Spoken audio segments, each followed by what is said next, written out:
احتکار زموږ په ټوله حنفي فقه کې عظیمه ګناه بلل سوې ده، کبیره ګناه ده. نن ستا په دغه بازار کې شروع ده چې ورشي شپږ شلې ډبې غوړي ورته پراته ایسي، یو ډبه غوړي خوراک وایي نسته، هلته پسخانې ته ننیستې دي. ولې نن په 2300 دي، سبا بیا په 3300 کېږي. د بل چا حالت نه سنجوي.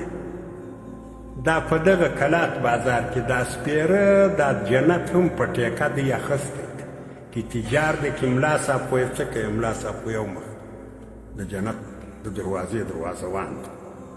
دلته دا ستا په دغه بازار کې دغه حال دی.